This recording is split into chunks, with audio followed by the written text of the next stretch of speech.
Bismillahirrahmanirrahim. Assalamualaikum warahmatullahi wabarakatuh.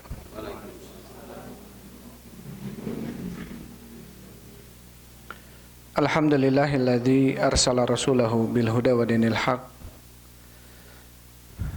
liyudhhirahu 'alad dini kullihi wa kafa billahi syahida wa asyhadu an la ilaha illallah wahdahu la syarikalah iqraran bihi wa tauhida wa asyhadu anna Muhammadan abduhu wa rasuluh.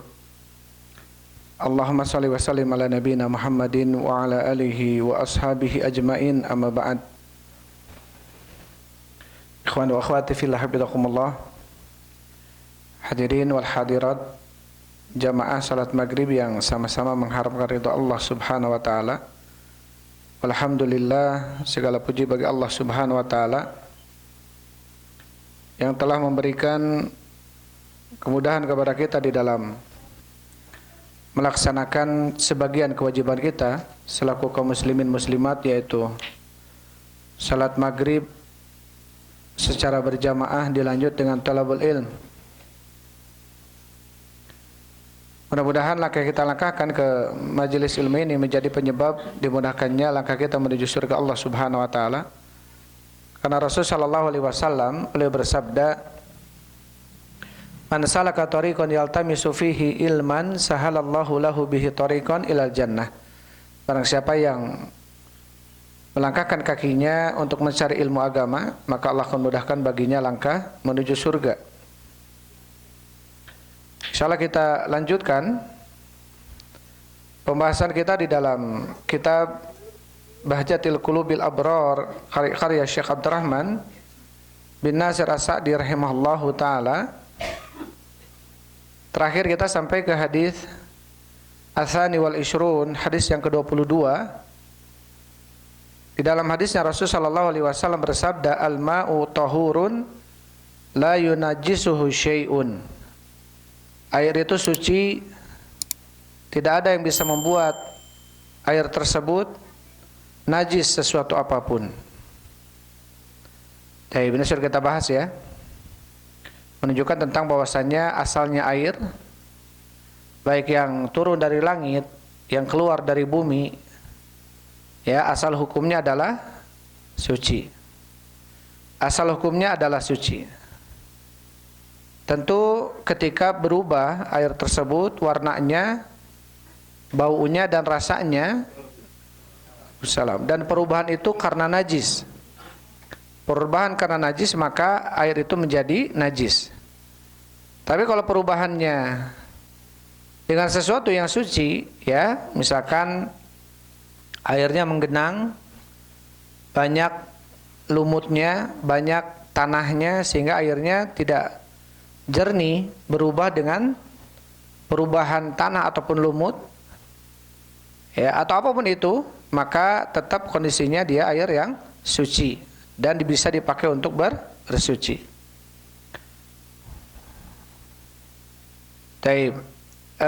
Dikatakan oleh Syekh Abdurrahman bin Nasir As-Sa'di rahimahullahu taala bahwasanya air itu ada dua macam ya kemarin.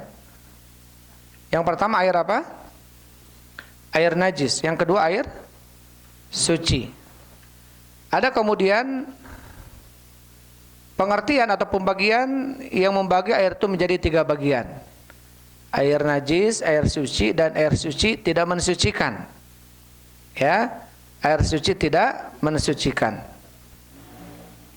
Tapi di sini wallahu alam Syekh Abdurrahman bin Nasir As-Sa'di rahimahullahu taala beliau melihat bahwasanya air itu ada dua macam, najis dan suci. Ya, berarti selama air itu tidak najis maka dia suci. Selama air itu suci maka boleh dipakai untuk bersuci. Maka boleh untuk dipakai untuk bersuci. Baik. Karena ada yang kemudian membagi air menjadi suci dan tidak mensucikan. Ya, mereka mengatakan seperti air teh, ya, kemudian air panta atau air yang berubah warnanya dengan perubahan makanan gitu ya. Mereka mengatakan air ini suci, tetapi tidak mensucikan, tidak bisa dipakai untuk berwudu. Tetapi Allah Subhanahu wa taala berfirman dalam sebuah ayat, falam tajidu ma'an fatayammamu. Ketika kalian tidak mendapatkan air, maka bertayamumlah kalian. Maka ma'an di sini, air ini adalah bentuknya nakirah. Air menunjukkan air itu umum, air apa saja. Selama airnya tidak najis, maka falam tajidu ma'an, ketika kalian tidak mendapatkan air yang suci gitu ya, maka baru bertayammum. Maka dengan ayat ini dihadapkan kepada kita, kalau di hadapan kita ada air teh ya, dan ada debu, maka apa yang harus kita pakai untuk berwudu, bersuci? Air teh atau debu? Air teh. Ya, air teh, karena air teh dia suci. Karena air teh adalah suci. Jelas kalau di depan kita airnya air comberan, air spiteng yang jelas-jelas najis, maka berarti di sini kita tidak mendapatkan air. Ya, tidak mendapatkan air, maka fatayammamu sa'idan thayyiba. Maka bertayamumlah kalian dengan tanah yang suci, yang thayyib. Thayyib. Itu sudah kita bahas ya sebelumnya ya. Sekarang kita masuk ke hadis yang Ats-Tsalitsu wal 'Ishrun, hadis yang ke-23. Hadis yang ke-23, An Abi Qatadah radhiyallahu anhu qala, dari Abu Qatadah semoga Allah meridainya, qala, beliau berkata, qala Rasulullah sallallahu alaihi wasallam, telah bersabda Rasul sallallahu alaihi wasallam fil hirrati, ya, tentang kucing atau di dalam permasalahan kucing. Innaha laysat binajasin, sesungguhnya kucing itu tidaklah najis. Innaha minat tawafin alaikum wat tawafat, sesungguhnya kucing-kucing adalah termasuk makhluk yang tawafin, yang senantiasa berkeliling-keliling ya di antara kalian. Ya, yang senantiasa berkeliling di antara kalian. Tawaf, senantiasa bertawaf, artinya berkeliling. Di sini Nabi SAW ditanya tentang kucing, maka Nabi mengatakan innaha laysat binajas, sesungguhnya kucing itu enggak najis. Karena sesungguhnya kucing itu termasuk makhluk yang tawafin. Apa itu tawafin? Yang senantiasa berkeliling di antara manusia. Ya, berputar-putar di antara manusia. Maka di sini Rasul sallallahu alaihi wasallam mengatakan kucing itu tidak najis. Rawahu Malik wa Ahmadu wa ahlu sunani al-arba. Hadis ini diriwayatkan oleh Imam Malik, Imam Ahmad dan ahlu sunan yang 4. Baik. Ya, insyaallah kita akan bahas ya. Kita akan bahas hadis yang ke-23. Dikatakan oleh Syekh Abdurrahman As-Sa'di rahimahullahu taala, hadal haditsu muhtawin al aslain. Hadis ini mencakup di atas dua perkara atau dua dasar atau pondasi. Ahaduhuma, yang pertama, annal masyaqqata tajlibut taisir. Yang pertama, pondasi yang pertama adalah annal masyaqqah. Ini kaidah. Annal masyaqqah, sesungguhnya perkara yang menyulitkan, tajlibut taisir, maka menjadikan dia atau mengambil dan menjadikan dia mudah. Annal masyaqqata tajlibut taisir, bahwasanya perkara yang sulit bisa membuat seseorang menjadi mudah. Artinya apa? Karena syariat ini adalah sebagaimana Nabi sallallahu alaihi wasallam mengatakan inna dina yusr, sesungguhnya agama itu mudah. Maka tidak ada kesulitan dalam agama. Ya, ma yuridullahu bikum taib. Ma yuridullahu bikumul usra wala yuridullahu bikumul yusra wala yuridu bikumul usra. Allah menginginkan bagi kalian kemudahan dan Allah tidak menginginkan bagi kalian kesulitan. Ya. Maka asal hukum beragama itu adalah mudah. Ketika ada sesuatu yang sulit, tajlibut taisir, maka sesuatu yang sulit ini berubah menjadi mudah. Wadzalika aslun kabirun min usuli syariati, dan ini adalah pondasi yang sangat besar di dalam pondasi syariah, usul syariah. Min jumlatihi, dan termasuk dari usul syariah ini adalah anna hadhil asya'a allati yashukku at-taharruzu minha at-tahirah, bahwasanya perkara-perkara yang sulit untuk seseorang keluar darinya, maka berarti itu adalah suci. Karena kucing makhluk yang berkeliling di antara kita. Kita nggak mungkin berpaling darinya. Kita nggak mungkin kemudian menghindar. Karena kucing itu bahasa zonanya apa? Bahasa zonanya sok gegelehan gitu ya.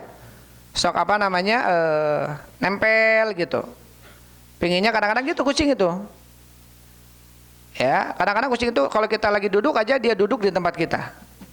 Pingin cari tempat-tempat yang nyaman, yang hangat. Bahwasanya perkara yang kita sulit keluar darinya, menghindar darinya, tahiratun, maka perkara itu menjadi suci.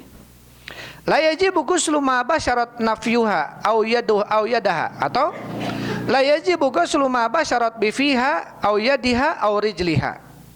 Maka tidak wajib ya mencuci sesuatu yang tersentuh oleh mulutnya, oleh tangannya dan oleh kakinya.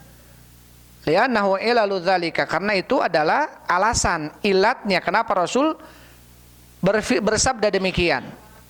Innaha laysat bin najas, innaha minat tawafin alaikum. Kucing itu nggak najis karena kucing itu makhluk yang senantiasa berkeliling di antara kalian. Kenapa kucing itu nggak najis? Karena makhluk yang senantiasa berkeliling. Ya. Taib. Kama abahal istijmaru fi mahallil kharij min sabilain. Sebagaimana syariat membolehkan beristijmar. Istijmar ini bersuci dengan menggunakan 2 atau menggunakan batu atau 3 batu ya, atau daun atau tisu, itu namanya istijmar. Fi mahalli kharij sabilain min sabilain. Di tempat yang keluar atau dari 2 jalan. Jalan depan, jalan belakang, kemaluan belakang atau depan. Ketika nggak ada air, maka boleh kita istijmar ya dengan batu ya, 3 batu atau dengan daun atau dengan tisu, dan itu dibolehkan. Wa masu ma asabatun najasatu minan na'laini wal khuffain, dan mengusap apa-apa yang menimpa atau apa-apa yang tertimpa oleh najis di dalam sendal atau di dalam sepatu. Ya, ketika kita nginjak najis sendal kita, maka apa yang harus dilakukan? Sendal itu diusap-usap ke tanah. Rasulullah mengatakan, ya, ketika seseorang dia mau masuk masjid, maka lihat dulu sendalnya. Ketika ada azannya, maka digosok-gosok ke tanah, karena tanah itu mensucikan. Kemudian salatlah dengan memakai sendal. Jadi dalam hadis banyak ya tentang kuatnya hadis ini, sunnahnya seseorang salat memakai sendal dan memakai sepatu. Ya, kalau kita dulu di Yaman pesantren, kita salat pakai sendal, kita salat pakai sepatu, ya, karena sekeliling kita mungkin juga padang pasir, sehingga kalau ada sesuatu yang kotor pun di sendal itu terbersihkan dengan pasir-pasir yang kita lewati, ya. Tetapi di sini pun berlaku sebetulnya menjadi sunnah. Tidak kemudian karena di Indonesia tanahnya subur, gembur, kemudian menjadi tidak sunnah, tetap sunnah. Hanya saja kita melihat ya, melihat kondisinya, jangan sampai kita melakukan sunnah, tetapi masyarakat tidak mengenal ini, malah menjadi fitnah gitu ya. Malah menjadi maunya ke masjid pakai sendal, maunya ke masjid pakai sepatu gitu. Padahal itu sunnah. Padahal itu sunnah. Artinya sholat memakai sendal, memakai sepatu adalah sunnah. Kalau kita tempatnya seperti ini, karpet yang bersih, tentu ya kita melihat. Jangan sampai kemudian sendal dan sepatu yang kita pakai ini justru mengotori. Nah, itu tidak boleh. Tapi kalau kita di luar, misalnya kita kan lagi camping nih, kita lagi naik daki gunung, ya, kemudian kita sulit melepaskan sepatu kita, sudah sholat kita pakai sepatu. Kalau kita memakai sepatu dalam kondisi sedang berwudu, ya, maka salat pakai sepatu. Maka ada perintah dari Rasul, sallu bin ni'al. Salatlah kalian memakai sendal. Khalifun Nasor, atau menyelisih orang-orang Nasara, karena orang Nasara mereka tidak memakai sendal ketika ibadahnya. Ya, ahlul kitab. Maka kita diperintahkan oleh Rasul untuk memakai sendal. Taib, intinya ada sunnah di dalam hal ini, bahkan termasuk sunnah yang manusia yang terlupakan. Tetapi kita melihat juga kondisi masjidnya ya, jangan sampai kemudian wah cek ustaz sunnah ya. Ujung-ujung ke Masjid Batu orang pakai sandal. Ya sunnah, kumaha mun di ya di naon ditewah gitu ya. Tetap kita melihat apa namanya sesuatu yang sunnah dengan cara-cara yang baik ya kita menyampaikan. Kalau sekiranya bahkan muncul fitnah, maka ya tidak dilakukan, tidak mengapa. Kemudian dikatakan oleh Syekh, wa masu ma'asabatun najasatu minan na'laini wal khuffain wasfala thawb, dan mengusap apa yang terkena najis baik di sendal atau baik di sendal atau sepatu dan di bawah baju. Karena dalam sebuah hadis Rasulullah mengatakan tentang baju perempuan itu sebaiknya ya 1 jengkal dari tumit atau 1 jengkal dari kaki. Jadi menjulur bajunya perempuan itu. Kemudian ditanya oleh sahabat-sahabat perempuan, bagaimana ya Rasul kalau mengenai najis? Kata Rasulullah, fa inat turaba ba'daha yutahhiruhu. Karena pasir setelahnya, tanah setelahnya itu akan mensucikannya, kata Rasul.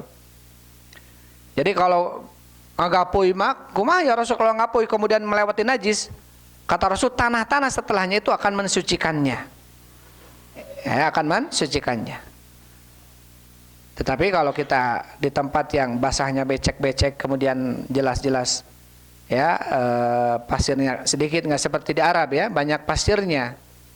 Ketika kita baju istri kita misalkan ya nganggapui gitu ya, tersentuh sesuatu yang najis, ya kalau di tempat yang banyak pasir akan sangat mungkin gitu ya.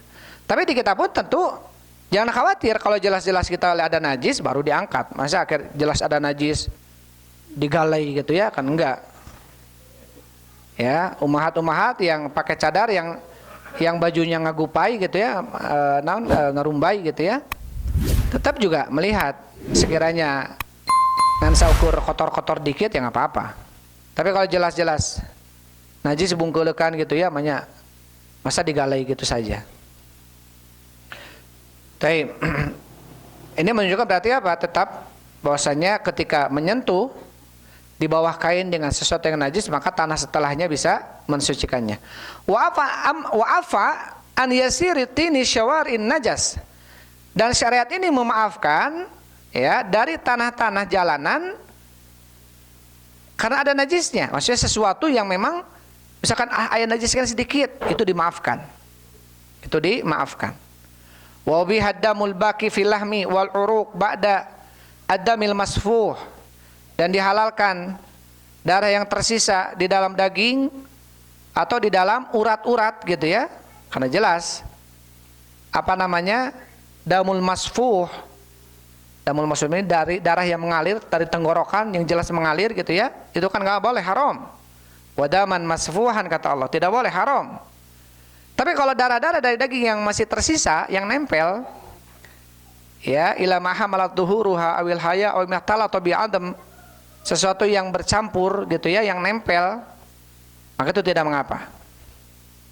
Atau di dalam tulang ayam asalnya darah, kadang sudah dipasak ku anak-anak, kadang dimakan, itu boleh nggak? Boleh. Yang tidak boleh itu damal masfu, yang jelas-jelas mengalir kemudian ditandean dan dimakan, itu jelas tidak boleh, haram. Jadi sesuatu yang perkaranya yang yasir, yang seseorang la yumkin taharruz minha, artinya seseorang tidak mungkin berlepas diri darinya secara total gitu. Ya. Seperti kucing, nggak mungkin kita berlepas diri secara total, karena kucing ya nempel terus. Karena kurang harus dijauhkan terus kekelehan kucing teh, gitu ya. Itulah kucing, termasuk makhluk yang tawafin wa tawafat kata Rasul. Yang suka berkeliling, yang berputar-putar di antara kalian, di antara manusia. Sehingga apa? Sehingga dalam Islam sesuatu yang memang sulit kita menghindar darinya, maka ini tidak mengapa. Seperti tadi darah masfuh, darah yang mengalir kan tidak boleh. Terus kalau darah yang menempel masih di daging, karena hukumnya darah nggak boleh. Karena nempelnya di daging, susah kita untuk membersihkan semuanya gitu ya. Udah dibersihkan beberapa kali masih ada nempelnya, atau dalam urat-urat gitu ya, masih ada dagingnya, ada darahnya, susah kita menghilangkannya. Maka yang sesuatu yang yasir, yang kita sulit secara total menghilangkan itu, maka tidak mengapa. Baik. Jadi yang pertama dalam hadis ini adalah annal masyaqqata tajlibut taisir. Perkara yang susah itu bisa membuat seseorang menjadi atau hukumnya menjadi mudah atau boleh. Ya. Karena kita susah nih, akhirnya jadi boleh gitu. Seperti tadi disebutkan. Seperti apa ketika sholat pakai sendal, di sendalnya sudah digesek-gesek, sudah digosok-gosok ke tanah, tetapi ternyata pas beres sholat masih ada sedikit misalkan. Karena sendal dia bergerigi gitu ya, ternyata nggak bersih semua, ada sedikit. Itu tidak apa-apa. Atau tadi ya seorang perempuan bajunya menjulur, kemudian melewati najis dan tanah-tanah setelahnya mensucikannya, ternyata masih ada sedikit. Itu tidak mengapa. Jadi sesuatu yang memang tidak bisa dan susah ya seseorang secara total gitu ya, maka insya Allah di sini dimaafkan. Yang kedua, annal hirrata, bahwasanya kucing, wa madunaha, dan selain kucing ya, yang sepertinya fil khalqati, di dalam penciptaannya atau bentuknya, kal fa'rah, seperti tikus, wa nahwiha, dan selain daripada tikus, apa misalkan kelinci, apa misalkan marmot misalkan. Satu lagi apa yang kecil itu yang suka diurus tuh? Hamster misalkan. Ya, pokoknya yang semisal itu, maka apa? Tohiratun, ini hukumnya suci. Fil hayati, di dalam hidupnya, la yunajjisu ma basyaratu, maka tidak akan menjadi najis apa-apa yang disentuh olehnya. Minat ta'am, baik daripada makanan, wa syarab, baik minuman, wa thiyab, ataupun pakaian. Ya, jadi secara hukum di dalam ini kata Syekh Abdurrahman Nasir As-Sa'di rahimahullah, kucing dan yang semisal dengan kucing, kalau anjing jelas najis ya, karena nasnya dalilnya najis. Ini yang tidak ada nas dalil tentang kenajisannya, sesuatu yang tidak mungkin kita menghindar dan lepas darinya. Kadang-kadang tikus berkeliaran, ujuk-ujuk naik karena makanan, dimakanin. Apa makanan menjadi haram, menjadi najis? Tidak.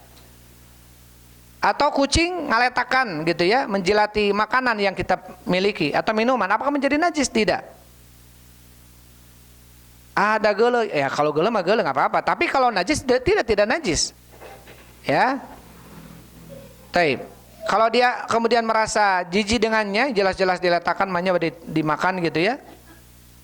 Ya berarti dia merasa jijik saja. Kalau najis tidak menjadi najis. Walidzalika qala ashabuna al-hayawanatu aqsamun khamsah. Oleh karena itu sahabat-sahabat kami mengatakan, kata Syekh Abdurrahman bin Nasir As-Sa'di, hewan-hewan itu ada 5 macam. Hewan-hewan itu ada 5 macam. Ini perhatikan, hewan-hewan itu ada 5 macam. Awaluha najasun. Yang pertama hewan yang najis. Hayyan wa mayyitan, baik dalam kondisi hidup atau dalam kondisi mati. Hidupnya najis, matinya pun najis. Perhatikan, tulis Azam. Nanti ditanya ya. Jadi hewan itu ada 5 macam. Yang pertama najis, hewan yang najis, baik hidupnya ataupun matinya. Ya. Fi dzatihi wa ajzaihi wa fadalatihi.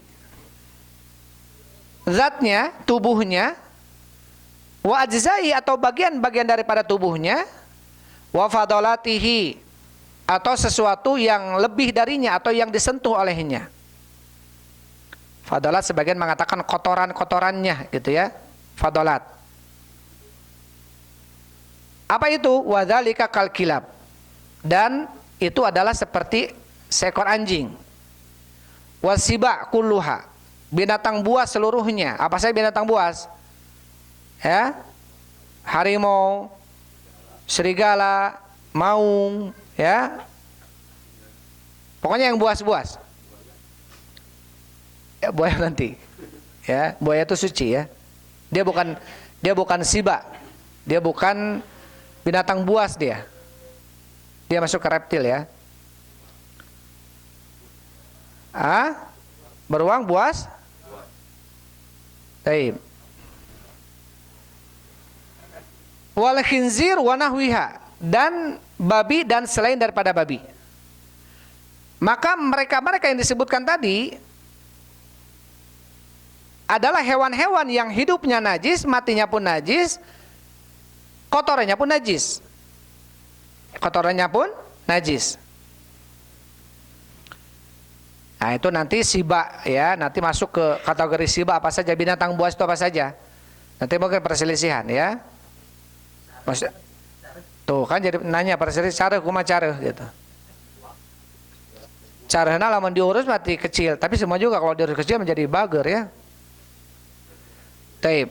Jadi sebagian mengatakan siba ini, binatang buas ini adalah binatang yang susah untuk susah untuk dijinakan, dan dia tidak bercampur dengan manusia. Asal hukumnya. Walaupun mungkin kita lihat kadang-kadang orang Dubai dia ngurus singa ya, beda ti batur. Batur mengurus kucing, ngurus marmot, dia mengurus singa.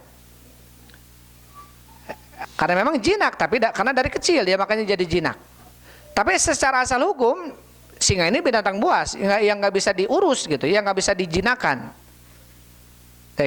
Maka seluruh binatang yang asal hukumnya dia adalah makhluk yang susah dijinakan dan bukan termasuk makhluk yang bercampur ya dengan manusia. Maka ini dikatakan bisa disebut dengan binatang buas. Sebagian adalah binatang yang mempunyai taring, ya.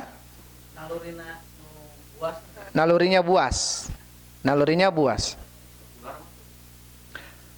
Ular. Taib, itu nanti ada. Ini disebutkan ya, bentar. Itu yang pertama. Jadi yang pertama adalah hewan yang najis. Atsani yang kedua, najis baik hidupnya ataupun matinya ataupun kotorannya. Dia najis. Tulis ya, nanti tanya. Atsani yang kedua, makana tahiron fil hayati najasan ba'dal mamat. Yang kedua adalah hewan-hewan yang suci dalam kondisi hidupnya tetapi najis setelah matinya. Wadzalika kal hirrati, dan itu seperti kucing.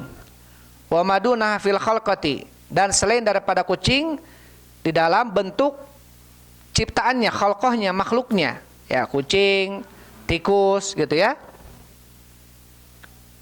Wala tahilluhu zakatu wala ghairuha, dan tidak halal makhluk itu walaupun dengan cara dizakah. Dizakah ini dengan cara disembelih, proses penyembelihan syar'i. Ya, proses penyembelihan syar'i. Taib. Karena beda nanti ya, sebagian seperti apa namanya? Seperti yang halal.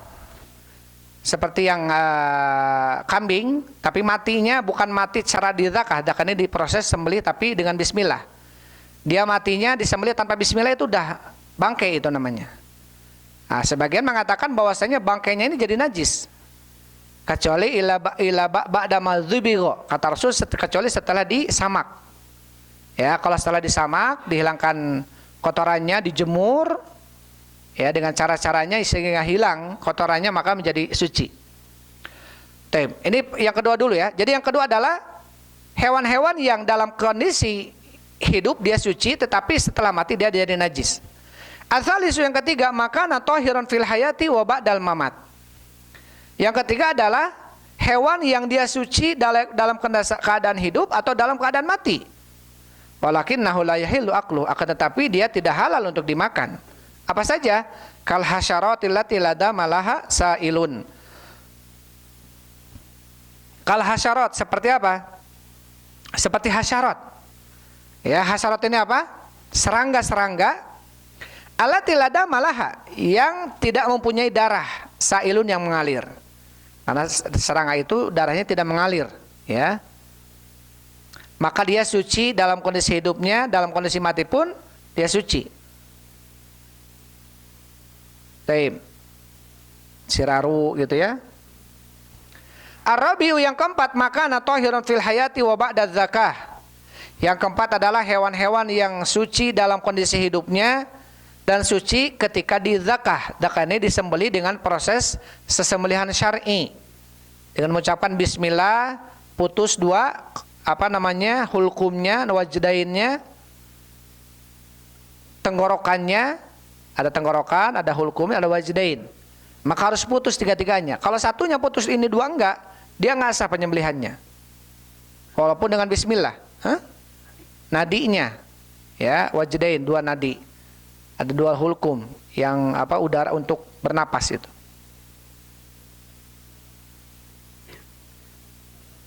Apa saja? Wadzalika kal hayawanatil mubahi akluha, yaitu hewan-hewan yang boleh untuk dimakan. Seperti apa? Kabahimatil an'am wa nahwiha. Seperti binatang-binatang ternak dan yang lainnya. Jadi binatang memang diternak. Ya, yang diternak. Atau yang lainnya. Ya, seperti uncal, itu bisa. Kijang. Gajah. Taib. Sebagian gajah dikatakan gajah ini nggak najis ketika hidupnya, ketika matinya juga nggak najis. Al-khamisu yang kelima, tentunya setelah penyembelihan ya. Al-khamisu yang kelima, makana thahirun fil hayati wa ba'dal mamat. Hewan-hewan yang suci dalam kondisi hidupnya dan suci ketika sudah matinya. Dzukiya aw lam yuzakka. Baik dia matinya dzukiya ini disembelih dengan cara syar'i, ya. Aw lam yuzakka, ataupun dia matinya tidak disembelih secara syar'i. Apa saja? Kal hayawanatil bahri kuliha wal jarad.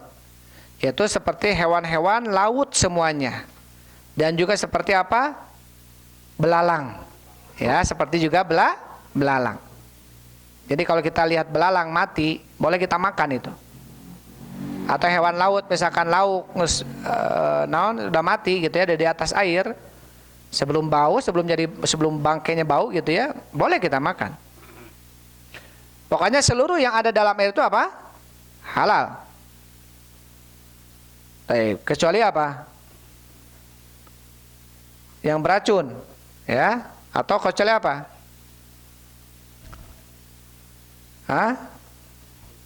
Kecuali perahu. Taib. Itu anjing laut gimana? Dengan nas-nas ataupun dengan secara keumuman seluruh yang ada di dalam laut itu halal. Ya, seluruh yang di dalam laut itu halal. Reptil seperti yang hidup di antara dua alam misalkan, ya, kura-kura halal. Ya, adapun biawak dikatakan haram. Itu bukan karena dia di dua tempat, karena dia pemakan bangkai, ya. Tetapi kalau Syekh Utsaimin rahimahullah taala itu dalam fatwanya beliau menghalalkan kalau buaya itu dihalalkan. Ya, buaya itu dihalalkan oleh Syekh Utsaimin rahimahullah. Adapun kodok itu haramnya bukan karena hidup di dua alam. Karena nas dari Rasulullah ketika ada seorang tabib datang kepada Rasul bertanya tentang pengobatan dengan kodok, ya, dan Rasul melarang seseorang untuk membunuh kodok, ya, untuk membunuh kodok. Jadi kalau sekarang pengobatan dengan kodok dengan cara dimatikan kodoknya, kemudian dagingnya dimakan atau sesuatu dalam kodok itu dimakan dan keluar jadi obat setelah dibunuh, maka nggak boleh karena kodok itu nggak boleh dibunuh.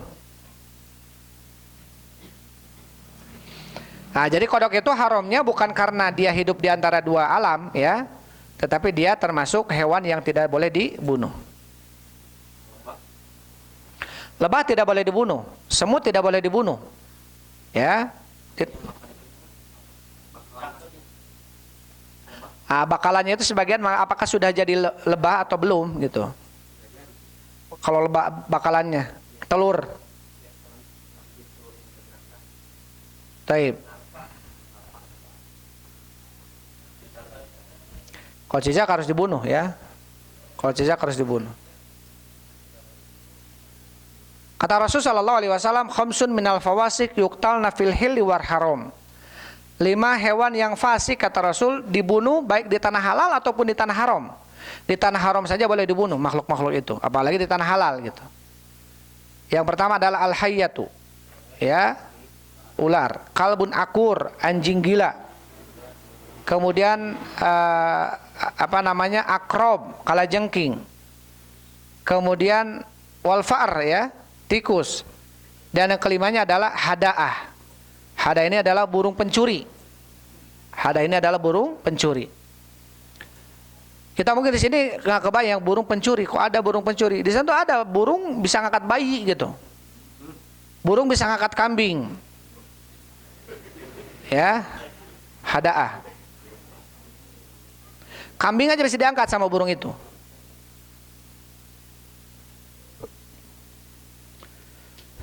Taib. Kita baca dulu. Kemudian wa yadullu al ini udah ada belum? Wa yadullu alaihi annahu sallallahu alaihi wasallam. Taib. Wastadalla katsirun min ahli ilmi biqouli sallallahu alaihi wasallam, dan berdalilkan kebanyakan para ahlul ilmi dengan sabda Nabi sallallahu alaihi wasallam, innaha minat tawafina alaikum wa tawafat bitaharati sibyan. Ya. Wa taharati afwahihim. Walau ba'da ma'asabatan najasah. Ya, dengan dalil Nabi innaha minat tawafina alaikum wa tawafat, kucing itu termasuk yang makhluk yang sering berkeliling di antara kalian.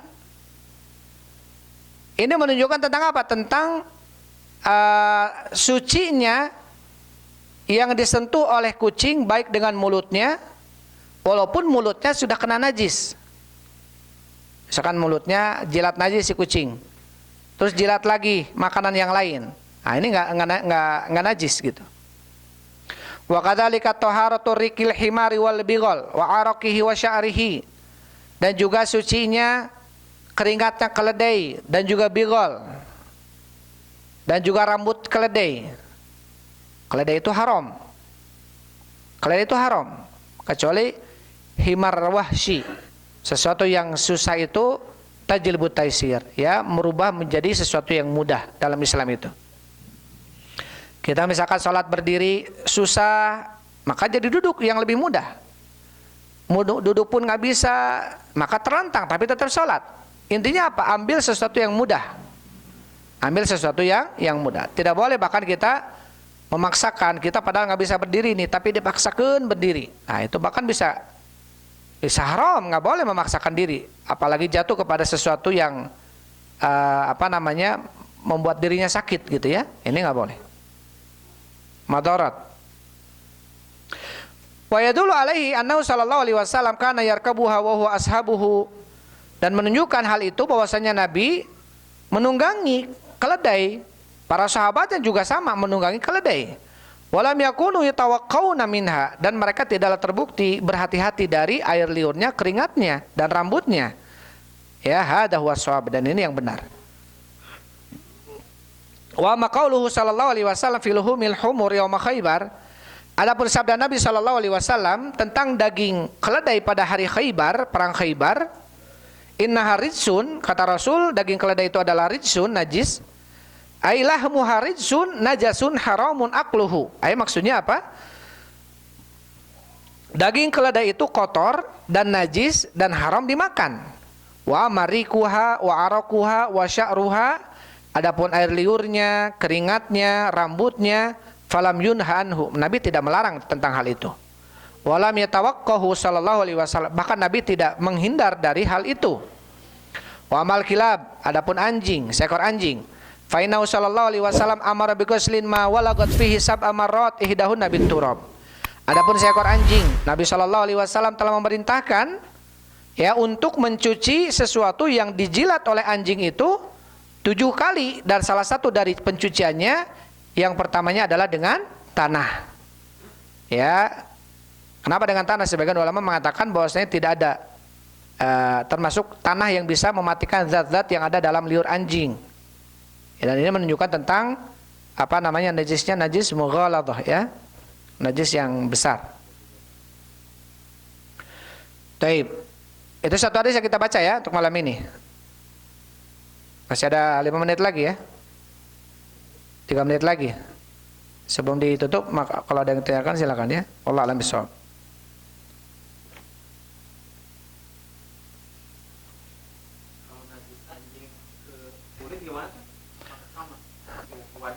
Enggak. Jadi ke wadah 7 pencucian yang dijelat oleh anjing itu hanya ke bejana ina. Idza walaqal qalbu fi ina'i ahadikum, apabila seekor anjing menjilat bejana seseorang di antara kalian. Bejana itu apa? Sesuatu yang kita pakai untuk makan, untuk minum, mencuci. Itu bejana, wawadahan. Tapi kalau menjilat kain kita, sarung kita, nggak perlu kita mencuci 7 kali dengan yang pertama dengan tanah. Cukup 1 kali saja. Ya. Atau jilat tangan kita, cuci 7 kali tangannya pertama dengan ini, nggak perlu. Karena di sini hadisnya adalah tentang bejana atau wadah-wadahan yang dimakan, yang dipakai makan oleh kita, dipakai minum oleh kita. Ya. Jadi kalau kita jelas nih wadah kita yang sudah kita pakai makan disimpan di luar, dijilat oleh anjing, jelas. Kita mau pakai lagi baru dicuci 7 kali, yang pertama dengan tanah. Tapi kalau nggak mau dipakai, udahlah buat anjing saja misalkan. Ya sudah, biarin aja, nggak usah dicuci. Ini mah kalau biar suci lagi mau dipakai, maka dicuci dulu 7 kali, yang pertamanya dengan tanah. Wallahu a'lam bishawab. Ya. Gimana?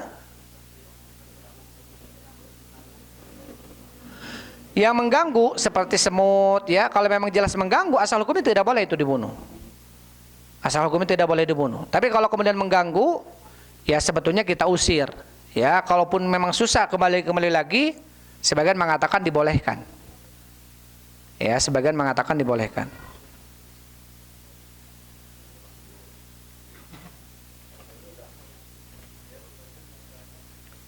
Tapi masih ada yang tanyakan? Kalau enggak kita tutup saja. Toke masuk ke cicak ya. Masuk ke cicak.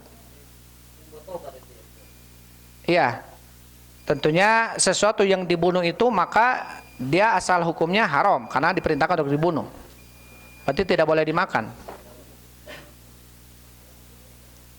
Tapi itu saja. Wallahu a'lam bishawab. Alhamdulillah wassalatu wassalamu ala Rasulillah. Subhanakallahumma rabbana bihamdik asyhadu an la ilaha illa anta astaghfiruka wa atubu ilaik. Assalamualaikum warahmatullahi wabarakatuh.